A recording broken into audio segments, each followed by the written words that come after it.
You are listening to the On Purpose Podcast, your guide to living a more purposeful life. What's up, everybody? Welcome to this week's edition of the On Purpose Podcast, where it's our mission to be one of the most impactful podcasts in the world. That means sharing stories and insights and thoughts and beliefs and practices that inspire people, challenge people, get people up and moving, get them pursuing dreams again, getting them to even realize that it's okay to dream again. And this week's episode is nothing short of powerful. Let me just tell you that. It's powerful. We are blessed to sit down with an author, Alexis Faere, who shares an unbelievable story of resilience, healing, and empowerment in her memoir, Invisible Wounds: An Inside Story, in which she recounts an experience and transformation in her life that we wouldn't wish upon anybody. But what's amazing to me is she's taking it and challenged fear to believe over fear and winning over surviving. And she shaped her life, and she's on a mission to take her trauma and share it with the world in a very raw and real way to help others heal from their trauma. And the conversation with her, I just couldn't help but admire the strength she shows. And if you're watching this on YouTube, or you'll hear it in her words too, she really lives these moments as she shares the story with us so that we can learn with her and we can grow with her and we can watch her transformation from being a victim of no fault of her own to winning in life and seeing that love beats hate no matter the circumstances. So sit back this week, enjoy this conversation with Alexis Faere. Alexis, my newest friend, welcome to the On Purpose Podcast, and thank you so much for coming to talk with us today. Thank you, Jerrod. It is great to be here. Yeah, I love when I started this whole deal. I just love sharing stories, and you just never know when one story is going to reach a person and they need it at that right moment. And like, you're a perfect example of us being out and sharing stories, and then somehow you found us, right? And we crossed paths, and you're out sharing this amazing story that is truly an honor for us to be able to bring to our community. And I want to just start off by saying thank you for having the courage to share it and know that what you went through can help somebody else out there. Well, thank you for that. Yeah, kidnap and rape specifically, but kidnap as well, are things that happen every day in our lives, unfortunately. Yeah. And people, I know when I was going through my process of recovery and healing, it was really hard for me to come up with language to express the madness that was going on in my head. Being a teenager, that was a lot to deal with, and a lot of adult things. Yeah. that I wasn't prepared for. And part of why I wrote the book was to help people have an opportunity to find a language to be able to communicate what's going on with them. And I took a very vulnerable, raw approach to it. Because that's what's important. That's the meat of it. People have a really difficult time putting all of those big emotional things into words. Yeah, I had a hard time with that. Yeah, no, that was one of the things I found really fascinating, Alexis, in researching you and studying to get ready for this, was just your tenacity to find the right words to describe your feelings. And I started thinking, like, man, are there times I've felt a certain way and I know what I'm feeling, but I just can't share it. I don't know what that word is. And I think that's amazing. I'm excited to get more into the story. But before we do, Alexis. I gotta warm you up. Like we gotta make sure we're ready to go. We can't just jump into the heavy lifting Uh, here. Are you ready for your okay. warm up questions? Oh, of course I'm ready. All right, here we go. Sunrises or sunsets? Oh my goodness. Probably more sunsets now. Okay, why is that? Used to be sunrises. I used to go to work at 3 o'clock in the morning. Oh, So having sunrises were always a treat during that process. But now that I'm retired, I have shifted my schedule a little bit. I'm a little later in the process, and I love it. so sunsets definitely. All right, here's a new one for you. Song on repeat. So a song you're currently listening to over and over. Oh my goodness. That's a tough one. I am a huge Alan Parsons fan. Alan So Parsons. Alan Parsons Project. Oh yeah. Okay. Yeah. So turn on some Alan Parsons and I'm a happy girl. That's like 70s rock, right? Yeah, it is. Okay. All right. I remember that. Absolutely. My dad used to listen to that stuff. All right. Favorite book? Um, I that is a hard one because there are so many amazing books out there, but I Favorite have book you been want to share that I'm going to read? How about that one? favorite that you're gonna read. Yeah. Because that's really why, if I'm being honest, that's really why I do this, so I can find new books to read. And like, if you've liked it and you learned something, like, okay, maybe I should read that one. Yeah. Well, yours was an Oh, amazing book. well, thank you. Yes. But I think I've always been a Sark fan. I don't know if you're familiar at all with Sark, Uh-uh. but her books have always been a way for me to harness my creativity. Mm, And she is also good she's an author that speaks very real and in everyday mm. terms, and I love reading her books because they are like reading a personal letter. Oh, wow. It's like opening a book and having a 75 page or whatever page letter from her. It's just amazing. But Okay. anyway, there have been lots of Sark books. Uh Succulent Wild Woman, Thirsty Pen, Juicy Pens, Thirsty Paper. When I was exploring becoming an author, that was a Yeah. great one for me. Yeah. That's it. um, so anyway, yeah, Very cool. Sark. I Sorry. recommend it. All right. You get to have dinner with one person, Alexis. Who would you have dinner with and what would you want to ask them?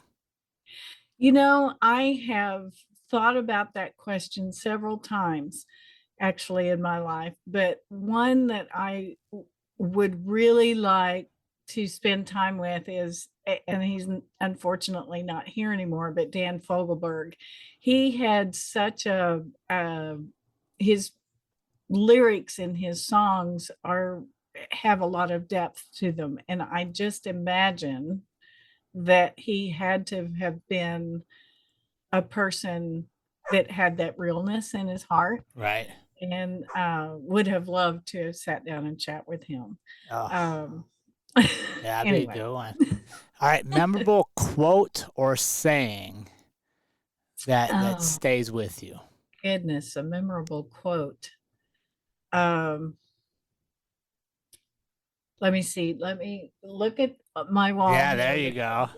Uh, you are not a human being having a spiritual experience. You are a spiritual being having a human experience. That is a good That's one. a Wayne Dyer thing. But Yeah. anyway, What's yeah. that mean to you?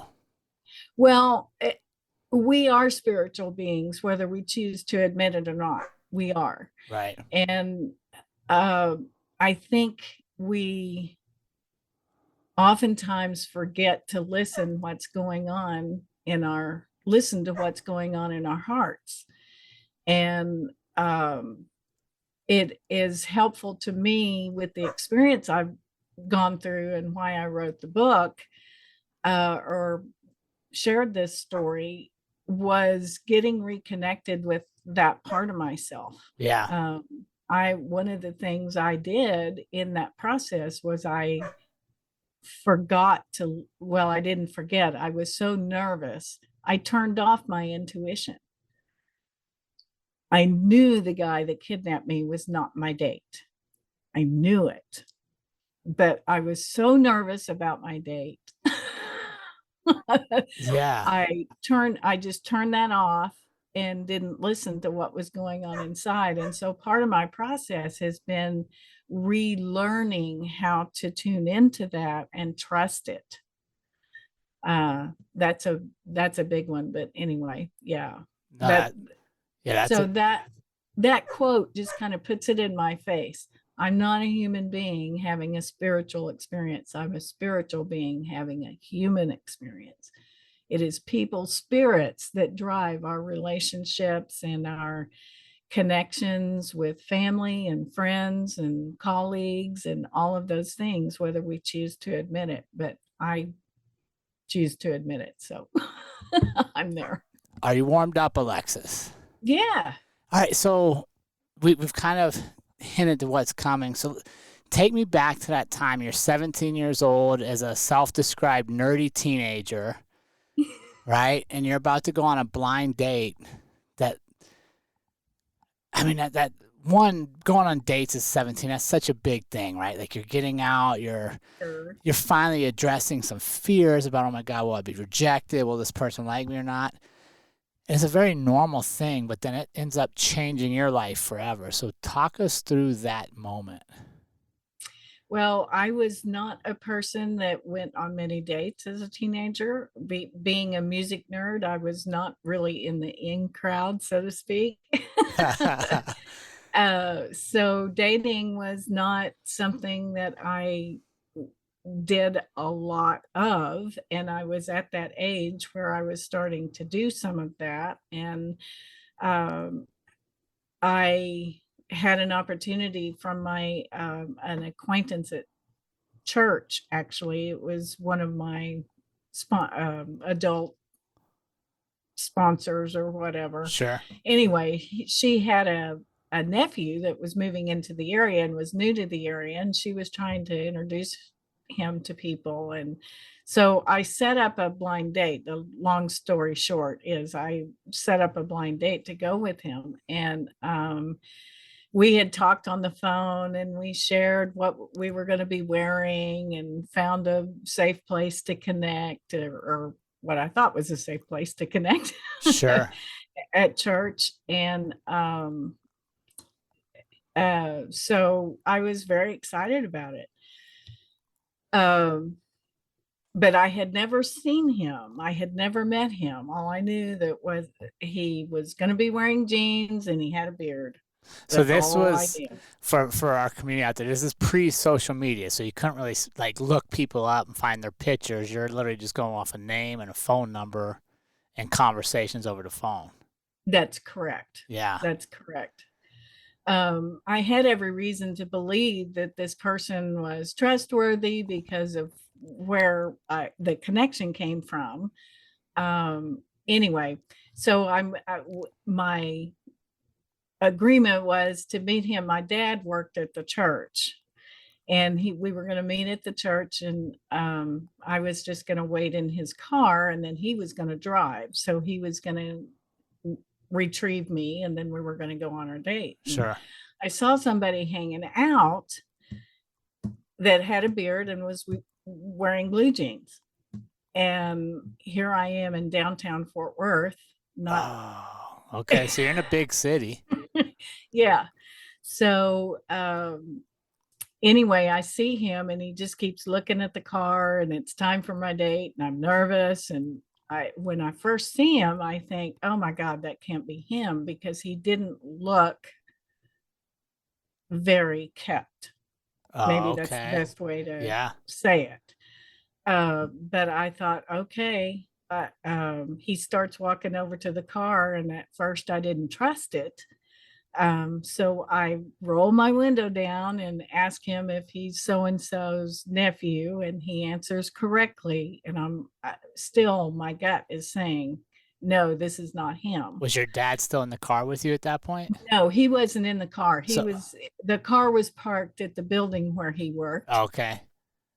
So he was working, Yeah. and I was just waiting in the car Okay. as a place for us to meet, because he wasn't familiar with the church at all or anything Sure. like that. So anyway, um, so I asked him if his name was the Right. name of my person I was going on a date with, and he answered, he had a 50-50 chance of answering correctly, and he did.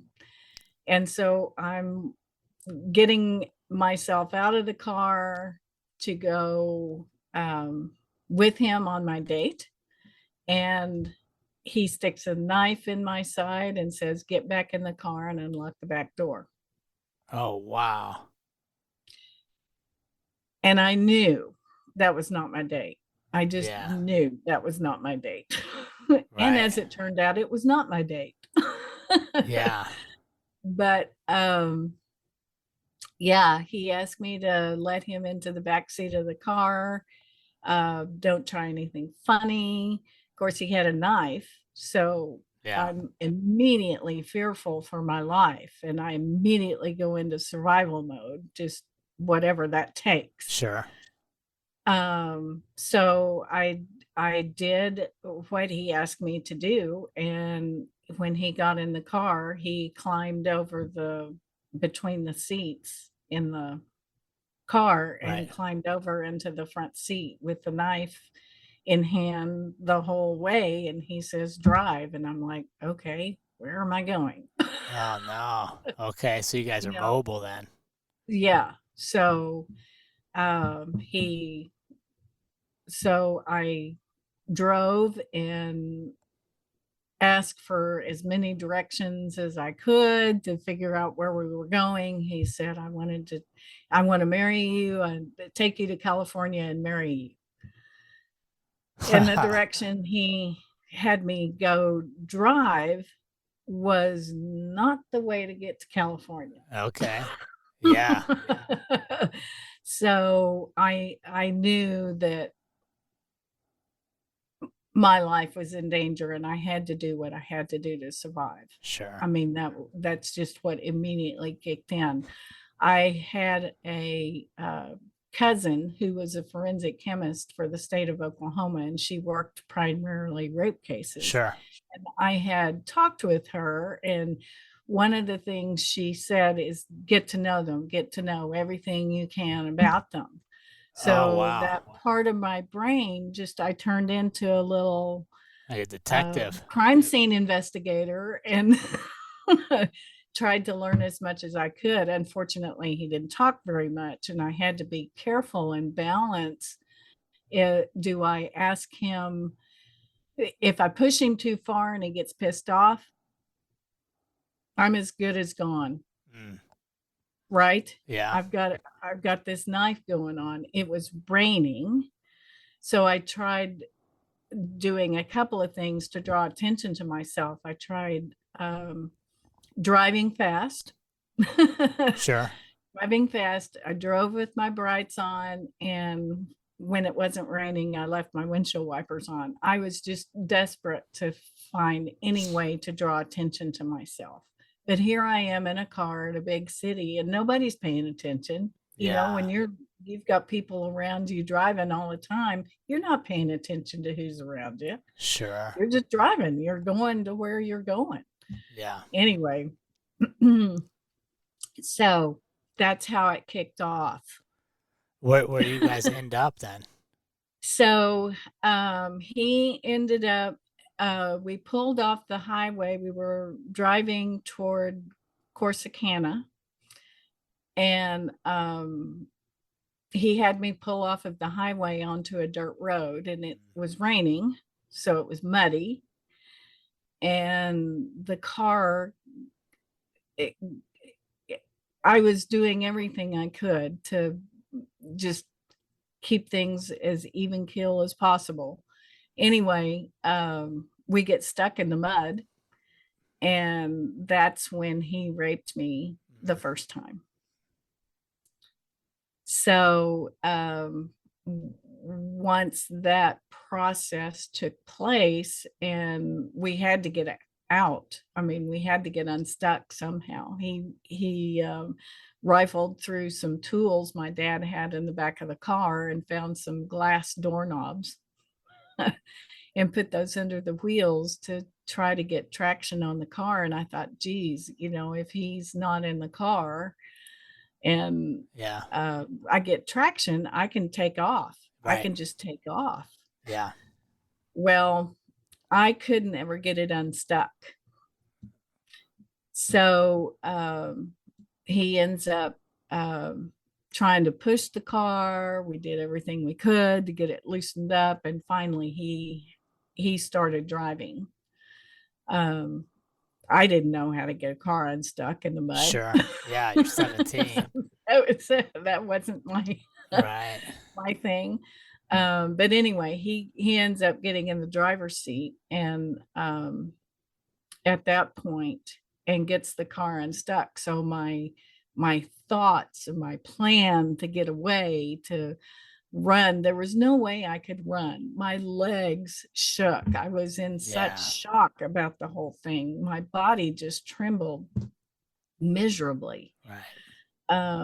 And I did everything I could to control that, but the harder I tried to control it, it was like the worse it got. Sure. But anyway, that's just my body handling the stress. So anyway, we finally get unstuck and we get back on the highway, and he stops at a gas station because I noticed that they were about out of gas. And I'm like, oh shit, do I say anything to him, or Right. what do I do? So I just said we might want to think about stopping for some gas. And he looks at the gas gauge, and sure enough, it's just right on E. It's gonna happen. So we start looking for a gas station, and I don't have any money. I had, in my process of trying to figure out what was going on, I asked him if he wanted money or whatever, and so I didn't have any. I was Yeah. going on a date, and he was going to pay, Right. right? Right. Yeah. So I didn't have any. I think I had about maybe $2 and some change in Right. my purse. That wasn't enough to fill up the car, and I didn't have a credit card or anything like that. So anyway, but in our conversations about that, he didn't respond when I asked him if he wanted money or what. So I didn't that I didn't get any information about that. Sure. Anyway, we finally find a gas station, and he pulls into it. It's a big truck stop type gas station, and he of course pulls into a stall that is farthest from the door Yeah. to keep attention on us as minimal as possible. So I'm thinking the whole time, how can I get attention? Yeah. How do I draw attention to myself? And we didn't have any money for gas. So he starts going through the tools in the back of the car and finds some tools to sell, and for money, for Yeah. gas. Yeah. Of course, in my teenage brain, I'm thinking, oh my God, you're stealing my dad's tools. Right. you know? Yeah. So anyway, he sells. I fail to get any attention when he goes to the gas station to sell the tools and all that stuff. He takes the keys with him, so I don't have any way to drive off. Yeah. And like I said, I was trembling so bad. Yeah. I knew that my legs were not going to support me. And think about being at a gas station and somebody coming up to your window saying, I need your help. I need help. Right. Yeah. How, that is a risky proposition. And he had sight on me the whole time. Mm. So, um, the fear I had for my life, I just couldn't, there was no opportunity that presented itself that was safe enough for me to try to get attention. Anyway, he gets gas, fills up the car. We start heading south. Again, not toward California. Right.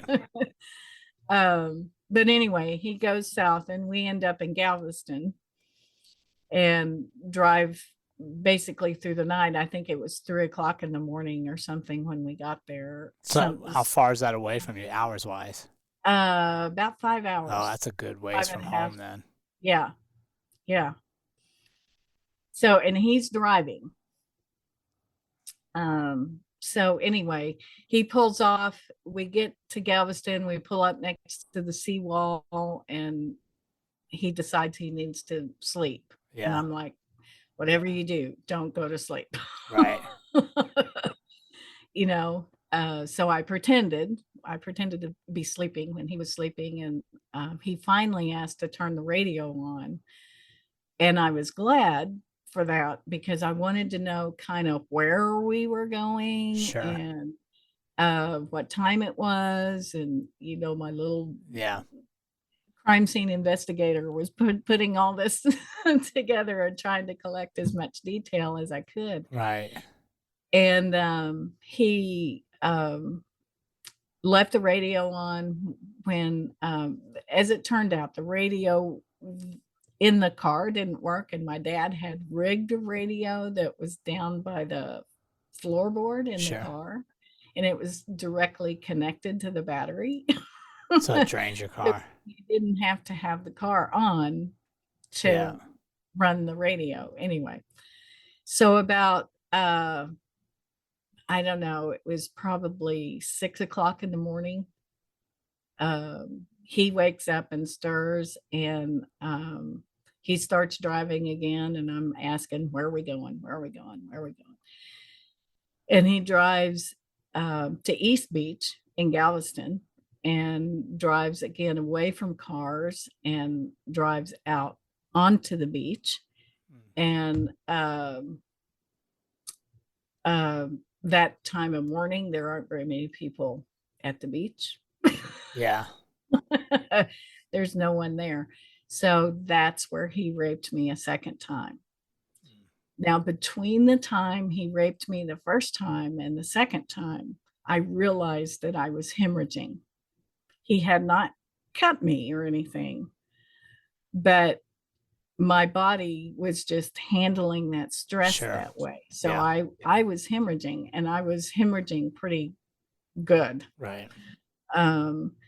So by the time he decided to rape me the second time, I'm covered in blood, and I'm fearing for my life the whole time. Sure. What do I do? Do I tell him? Do I not tell him? If I don't tell him and he finds out and he gets mad, Right. all of those things are going through your head. And so I did tell him, and I in my desperate efforts for him not to rape me again, I told him that I had a venereal disease. Yeah. I hope, oh my God, that'll scare him. Yeah. Yeah. Didn't hear that whatsoever. No response to that. It was like anything I tried to make myself unattractive or to instill some sense of fear in him about me or anything like that was a failure. So he rapes me a second time, even though I'm a bloody mess, Sure. literally. And when he gets done, he realizes that I've got to do something to clean myself up. So he takes me to another gas station and pulls in. It's a small town gas station type thing. not one of these big truck stop gas Sure. stations like we were at the first time. And he pulls up over by the restroom door and he asked me to go in and clean myself up. And that was the first time that there was something between us. There was a door. I tried to lock the bathroom door. Who knows if the bathroom door Yeah. lock worked? Right. Who knows? But I knew from my cousin that I couldn't do anything to clean myself up because it would erase all of the evidence that he raped me. So I went to the bathroom and I'm leaking blood all over the floor, and it looks like a war zone by the time I leave. It's Sure. horrible.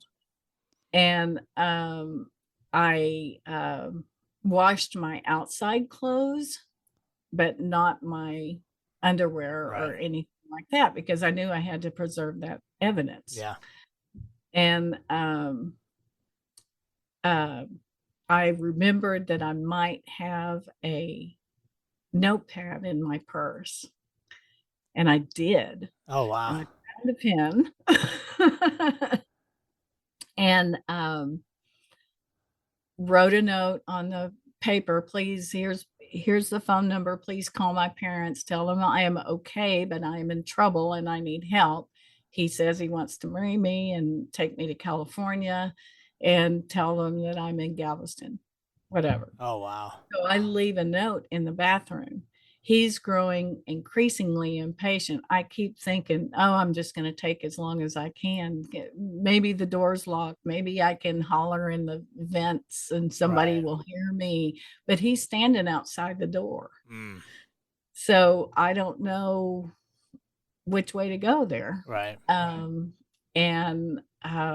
So anyway, he gets impatient. He starts knocking on the door, and you need to hurry it up and get out. So I put my wet pants back on. Yeah. And go back out to the car. And of course, he's driving, and he takes me to a friend's house. Anyway, he stops at this house, and the house is way up on the hill, and he leaves me in the car. I can't go in. I'm covered in blood. And that would be, Yeah. he couldn't do that. So he left me in the car, took the keys again. I thought about running to somebody's house, couldn't run to the house. Uh, Mm. um, Again, my legs are trembling. And what do you do if Yeah. you go to somebody's house and you're covered in blood? What's that going to do to people? Right. What are they going to think anyway? So he stands by the front door, and he never goes in the house. So he's keeping an eye on the car the whole time. So that was another factor in my decision process. But anyway, he finally comes back, and he brings his friends with him. He wants to introduce me to his friends, and they were people that he had they were his prison buddies. Oh, shit. And I'm thinking to myself, oh my God, what, Right. how do I deal with this? Anyway, he never, he introduced me. I knew that I had to be pleasant, but I didn't want to encourage anything. Yeah. So I just said as little as possible. And he gets in the car, he's in the driver's seat, and they're standing outside of the car where the window is. They never try to come around to my side of the car or anything like that. They wrap up their conversation, and I'm like, phew. I'm not going to have to, because I didn't know what to expect. Anyway, he drives to a little cafe in a shady part of town. Let's just say it was a rundown little cafe. And again, leaves me in the car. I can't go in. And he essentially stole $20 from the cafe, comes back out to the car, makes me promise that I will never tell anybody about what has happened. He will come back and kill me if I say anything. And eventually he gives me the $20 and makes me kiss him goodbye. And there I am. He leaves you there. He leaves me there. Takes But your I'm in the car. okay. But I'm in the car and I have the keys. So I shift myself over the console to the driver's seat and get in the car, lock all the doors, roll up all the windows. Yeah. Whatever, and just start driving. And I do everything in my power to just watch for signs to get back. While we were on the highway, I made mental note of where we were as best I could. Sure. So I could retrace my steps if I needed to. And I knew that I was in Galveston and we had gone through Houston and all of these things. So I knew kind of how to get back on track to find my way home. Wow. Anyway. Good for you for having presence of mind to do all those things. Yeah. I mean, there's so much going through your mind to be able to, I guess, take control of at least that aspect, right? You're not in control of so much, but you're in control of gathering information and data and knowing where you're at. So do you end up making it home then? I did make it home. I drove myself home. I did have to stop for gas. Yeah. We were in a little Datsun wagon. So I didn't have a huge gas tank or anything. But yeah, I did. I drove myself home. And again, when I stopped for gas, I fortunately there were still self-service stations. Yeah. Back in the day. Right.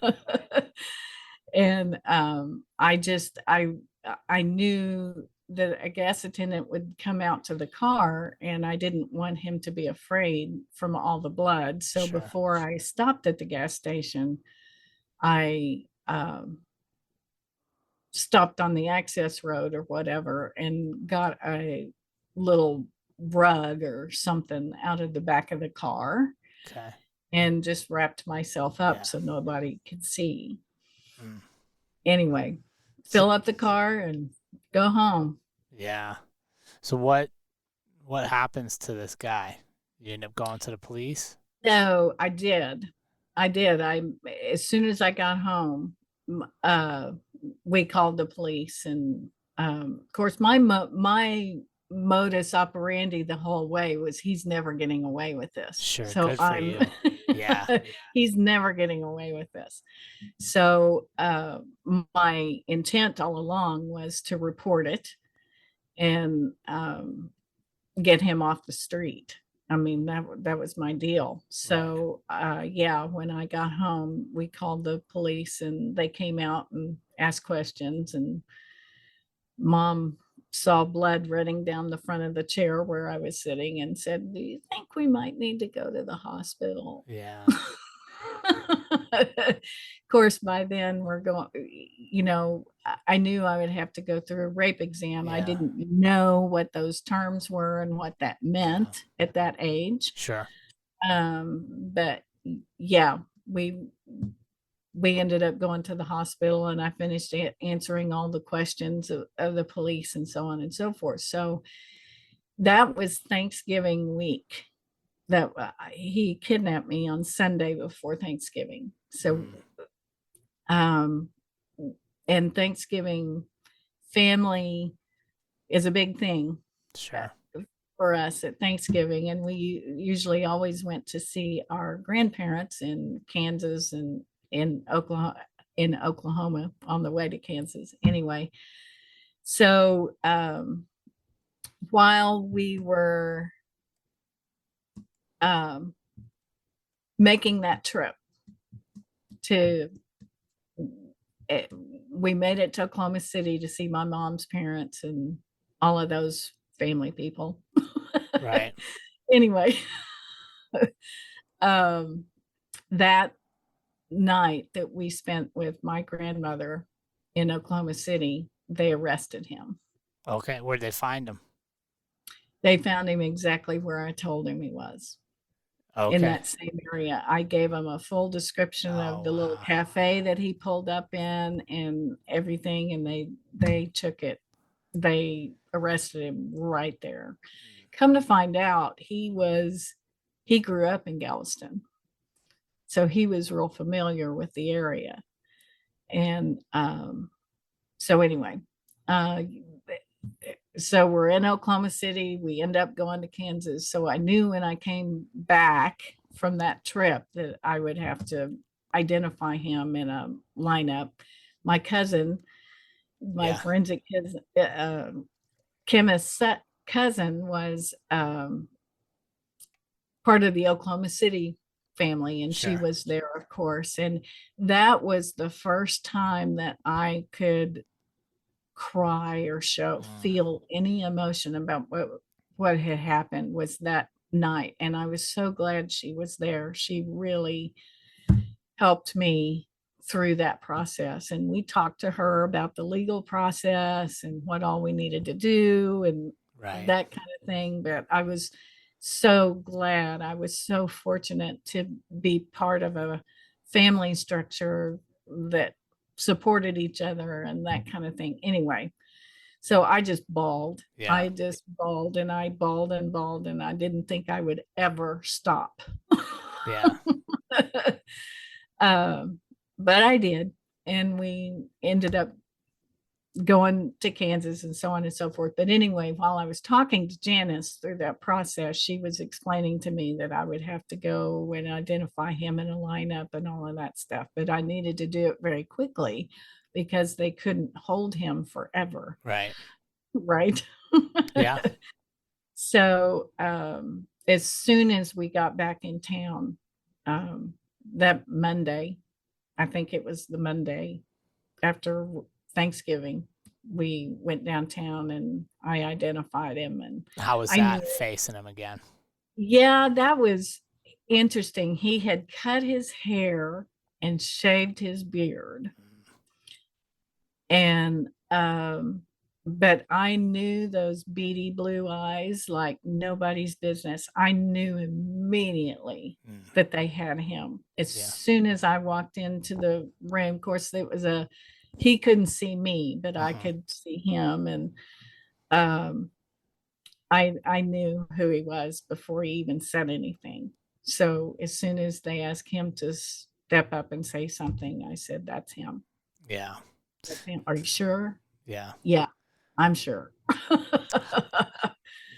So anyway, he gets charged with aggravated kidnap. As it turned out, I hemorrhaged so badly, there was no proof that he raped me.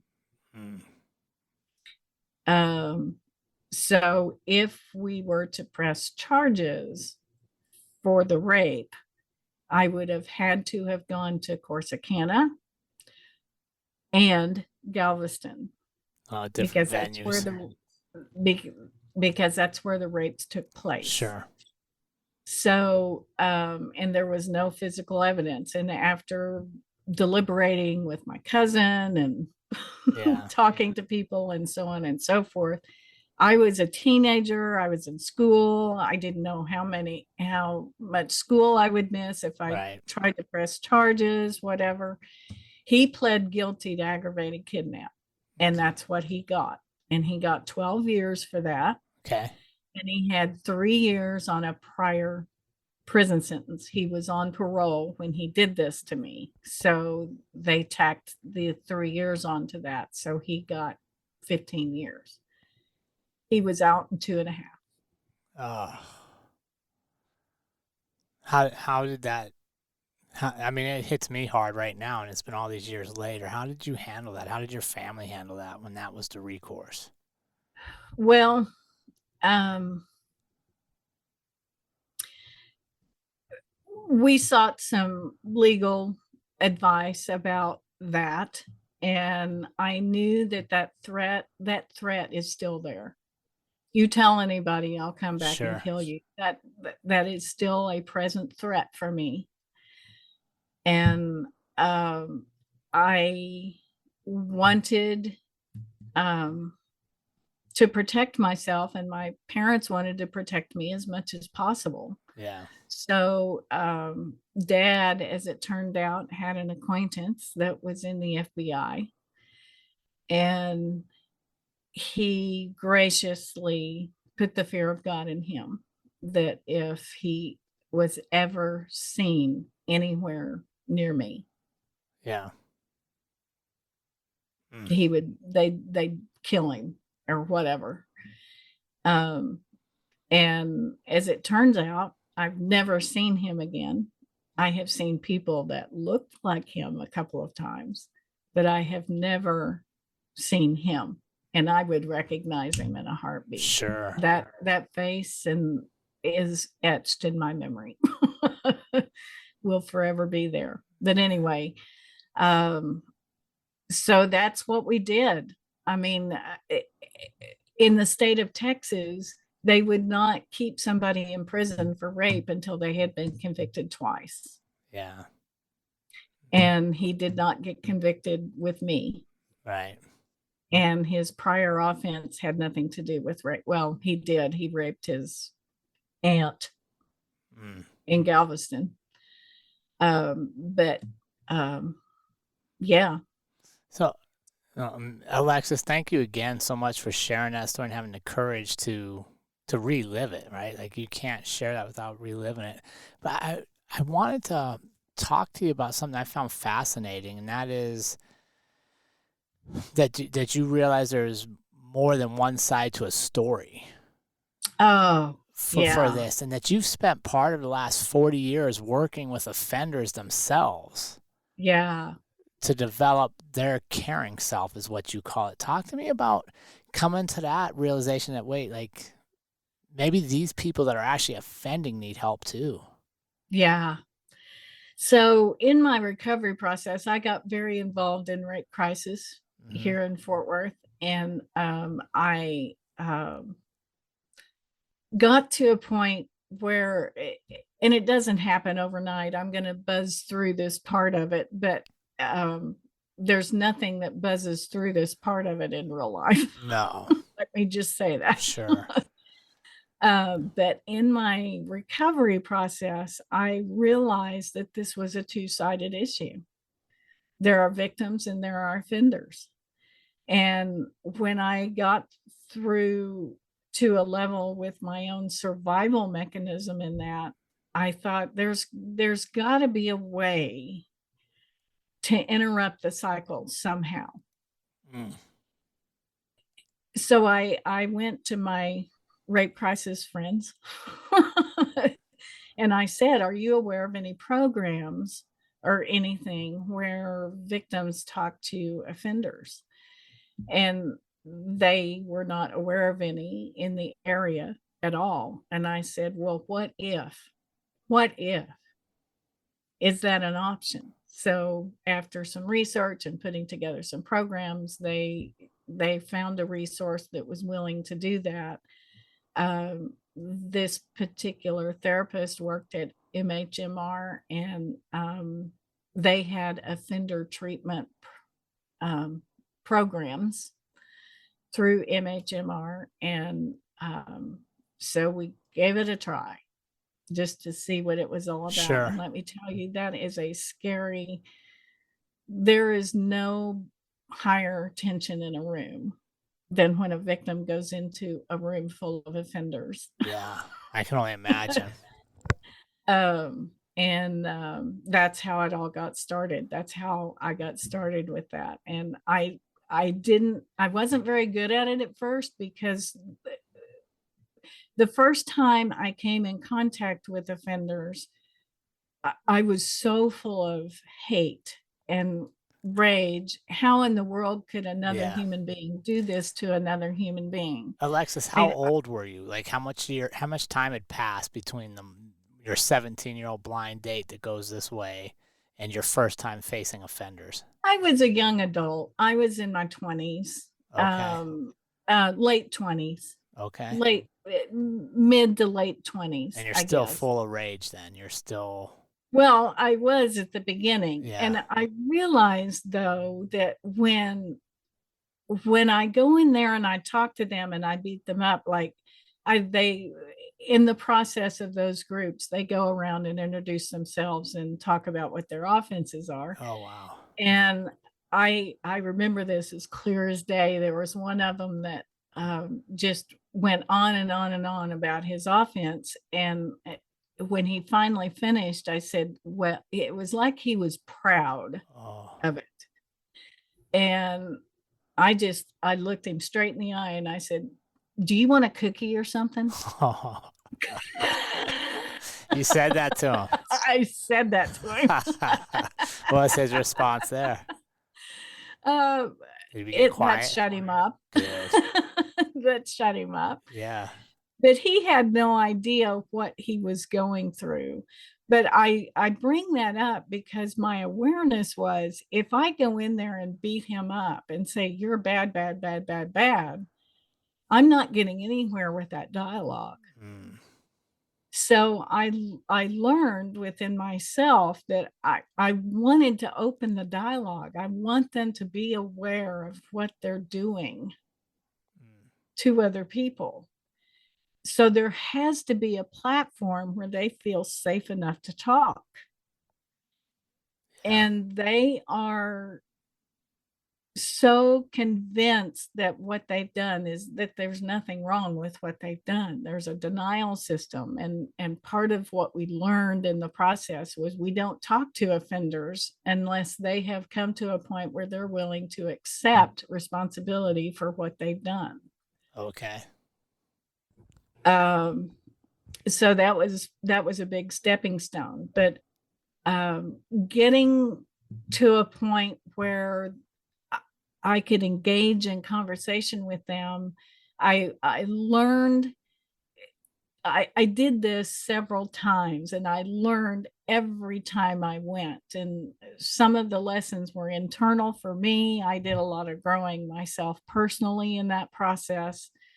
But I knew that if I was going to make an impact with that audience, I had to engage them in dialogue. I had to get them to a point where they could relate to a feeling somehow, so I could get to their feeling selves.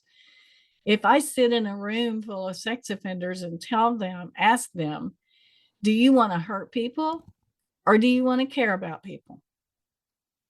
9 times out of 10, their response to that is, I want to care about people. Mm-hmm. So how do I get them to care? Right? Yeah. So I knew that was really key. So to get them to an emotion, I did this. I took a piece of paper. I gave them each a piece of paper and had them write a word that represented something that was important to them. I didn't look at them. I gathered them up, put them in a box or whatever, and just pulled one out and tore it. Just didn't even read it. Just tore it up. And then asked them how that felt. Yeah. Well, gosh, they're crushed. I didn't even take the time to read it. Yeah. Bingo. That is exactly what it feels like to me. Oh, wow. I was a person. This is me. I was a person. What you did to me is this. Yeah. And then after I tore the piece of paper and we talk about those feelings and what that's like, then I try to tape it back together. Well, is this the same piece of paper? Right. Yeah. Can I make this the same piece of paper it was before I tore it up? Before I wadded it up? Sure. Will it ever be the same? Right. No, it won't. So I finally had an avenue to talk to them about real things and feelings. Yeah. So then back to the conversation about care and hurt. It's so obvious to them when they're not thinking about their own selves. Yeah. That they want to care about people. That's an obvious answer, right? It is the hardest thing in the world to do. So what do I have to do to get them to keep that care switch on. Mm. We have to talk about that. It takes energy. It took energy for me to deal with all the stuff I Oh, was for dealing with, sure. right? What would you But say I were had to the? make a choice. I'm sorry. Anyway, What would you say were the biggest things you learned about yourself in those moments? I I learned real quickly that there was no blame for me. You mean That not to blame yourself? yes, Okay. to feel shameful about what happened to me or anything like that. These people just simply do not care. You know, I talked about him trying to get him to be afraid by sharing Yeah.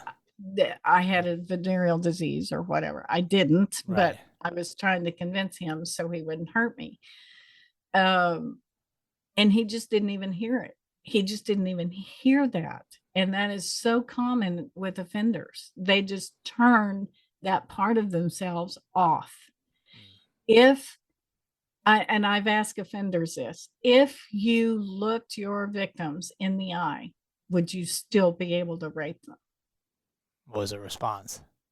Most of the time, the answer to that question is no, because Really? they would see that person, they would see that person as a person. Yeah. If they looked them in the eye, they became real. And they knew that for them to execute their offenses, they couldn't make that human Yeah. connection. Mm. So, boy, that was eye opening for me. Yeah. There wasn't anything I did to ask for what happened to me. There wasn't anything I did to encourage him or anything like that. That was the most profound way for me to learn that lesson, was sitting in a room talking with them. Um, it also helped me to see that I had a strength that I didn't know I had, What was that strength? to remember that I was a person, Mm. to accept that I was a person, that I was a whole person, and there was nothing about me that deserved to be treated that way. Yeah. Um, in my recovery process, recovering from rape is a lifetime process. You never get over it. This is not a wound. You put a band aid on and rip the band aid off, and you're all done. Right.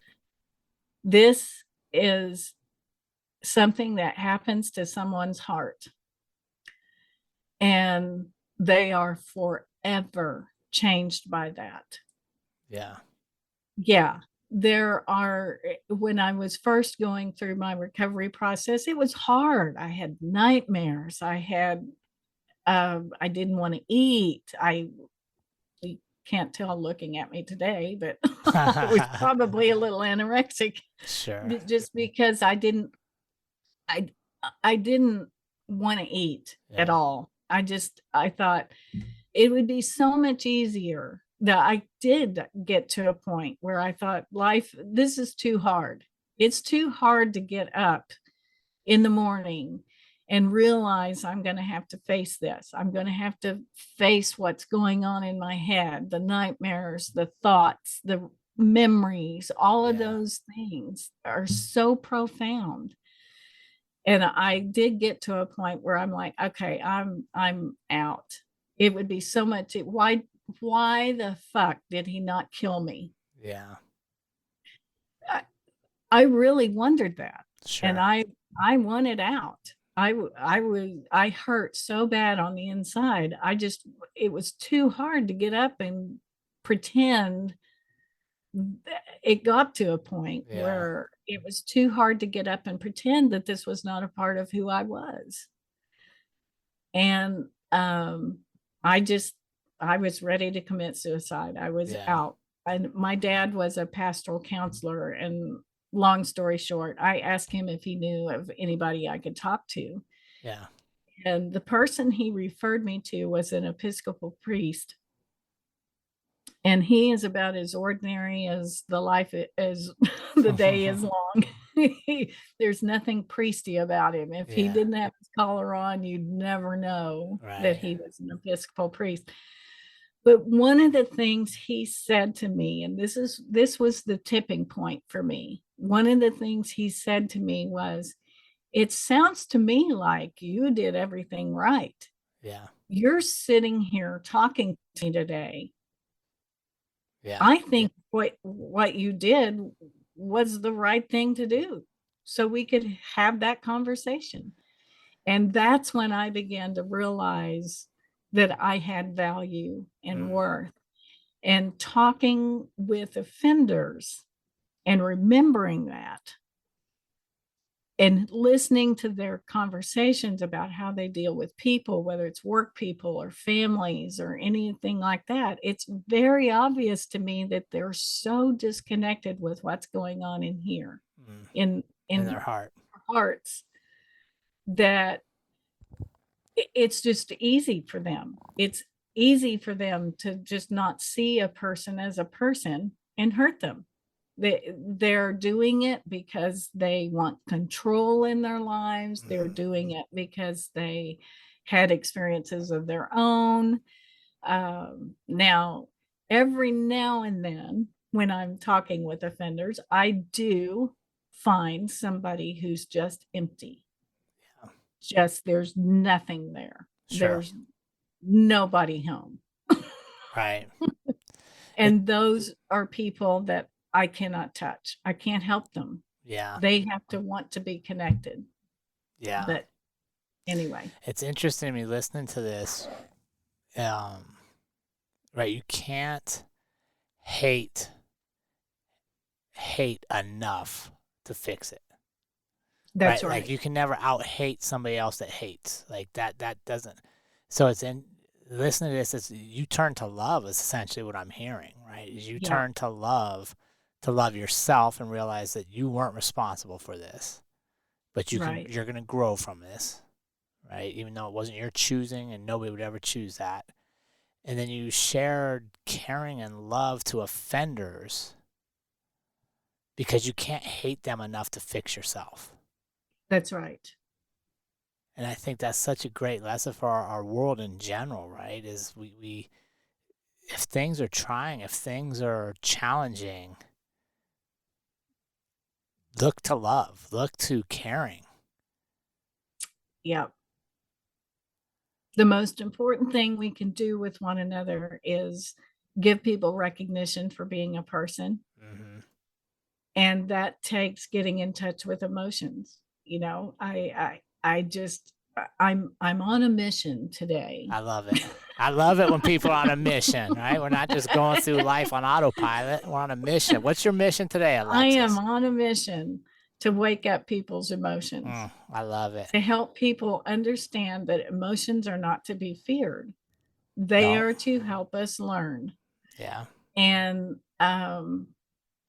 whether you're angry or you're sad or you're happy or you're whatever the emotion is, once we can recognize what's going on, then we have an opportunity to learn from it. Mm. Alexis, thank you so much for joining us this week. It's been, I just want to thank you again for sharing your story and the reliving it so that other people can learn and grow along with you. And where can our community connect with you to get your amazing book, which is a bestseller? Congratulations on that. Invisible Thank you. Wounds, an Inside Story. Where can they find your book, and where would you like them to connect with you to be part of your community? Um, they can get the book on Amazon. They can get the book on my website, alexisfaere.com. It's ALEXISFAERE. I spell that a little funny, but anyway, Yeah. alexisfaere.com. Um, if you go to Amazon to buy the book, if you search for the title, Invisible Wounds, an Inside Story, it will not come up because the graphic nature of the detail that's in the book. When I write about the rape experience, I write about the whole thing. Sure. I skipped over a lot of those details today. Yeah. Yeah. But if you Google search the book, if you just search for Invisible Wounds, Alexis Faere, it'll come up and you can get to it that way. Awesome. But it's available on Amazon. Awesome. Yeah. Alexis, thank you so much again for the courage you're living your life, and I support your mission full-heartedly, right? Like, let's go out and let's awake people to their emotions. Thank you so much. Thank you. And remember, team, life is far too short to live any other way than on purpose. We will see you all again next week.